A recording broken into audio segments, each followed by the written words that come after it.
So Mike reporting for ESCKAZ.com with the head of delegation for San Marino. Alessandro, welcome to Tel Aviv. How's it been going so far?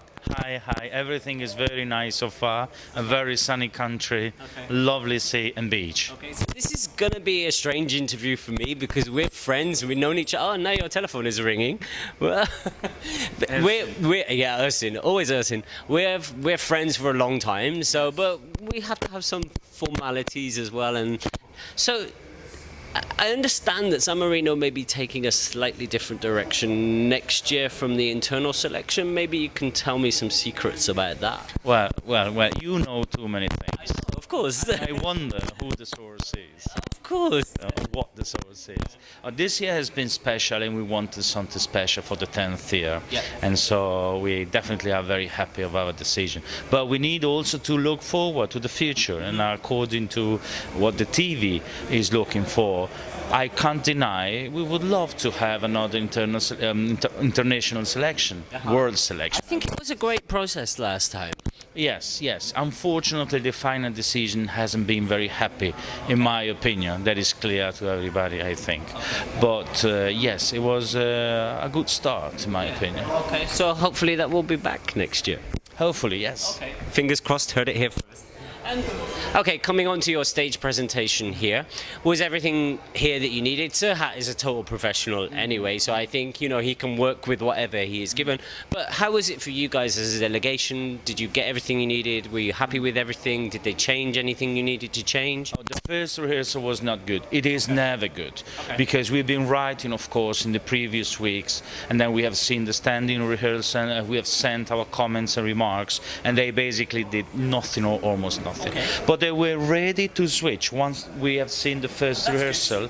Yes, they were very quick and ready to switch to what we asked and wanted. And I have to say, today it has changed terrifically in a positive way, I mean. And I think we are 80–90% there, in my opinion. Our third take was really good, and to me, quite emotional. Okay, good. That's good. It's good that they've changed everything for you, and I'm pleased about that.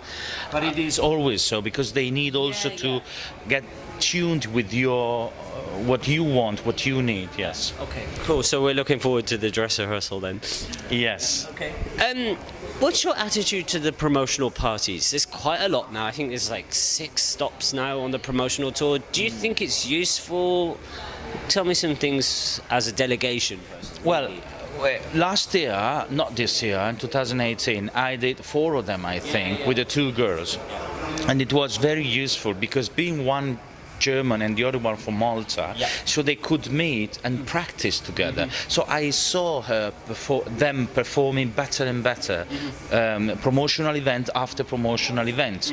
This year is different, because Serhat is a consumed singer, but anyway, he had the chance to sing his song and to feel the feedback of the people, because they are proper concert. We're talking about 2,000, 5,000, or even more people attending these events. So it is important. Yeah, so very useful for the artists. But do you think they actually make any difference to the way that the votes will go next week? In terms of meaning of press promotion? Yeah. I don't know. Maybe not. Okay. Maybe 1 or 2 are important, because, you know, I am a fan which looks over the internet last week. Who are these people? If I found something, then it's easier for me, and I found something if I've been in one of these events. So somehow it is a material that is published on the net. You know. Yeah, it's useful for you to get some feedback, maybe as a delegation, how things are going. Yes, also, but as they are fans, basically, they are very kind. You know, nobody will tell you. Oh, not always. So not always. At least the articles that you read are not really. Yeah, we are polite. Yeah, you see, you're polite. Okay. So, what have you been doing while you've been in Tel Aviv? Anyway, let's. We've been rehearsing, of course, the first open rehearsal. I've been to the beach twice. I took a bath once. I tried to be at the museum, but I couldn't because it closed very early. It's a fun city though, right? It is, yeah. It is. Alessandro, thank you so much for your time. Just one final question that kills the worst one that kills everybody. If there was one rule at Eurovision that you could change, what would that be and why? And I know you're going to pick two. And you're allowed. No, really. We have a serious problem when it's up to choose the jury. Yeah. Because we're such a small country, we don't have a musical industry. We have some musicians, basically classical musicians, but we want to give different, type of education when it's up to building up the jury. So we are not allowed to take residents. We can only take citizens, which works for every other country. But if you have 30% of people living in your country which are only residents, it means that we have 30 musicians in San Marino, and we can pick up only 20. Okay, so that's dramatic from our point of view. So this is a formal.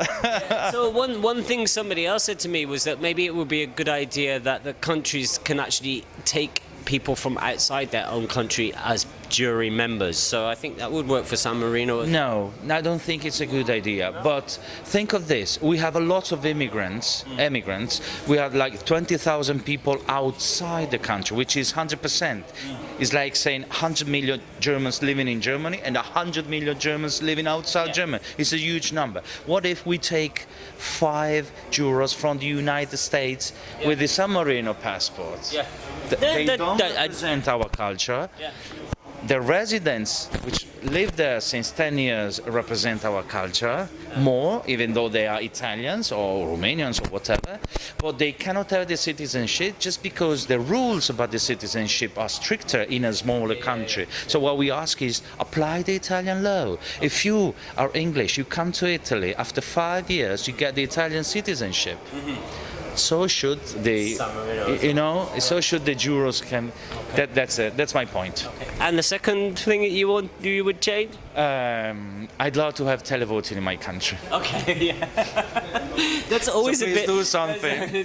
That's always a slight issue for the San Marino televote, isn't it? I mean, because you're such a small population, but I mean. Then I understand the EBU is right because it's very difficult because it has to do with the statistical number of the population. Yes, exactly. Okay, Alessandro, lovely to speak to you. Thank you so much for your time. Good luck for everything and good luck with Serhat. Okay. Good luck to you for your work. Thank you so much. Ciao.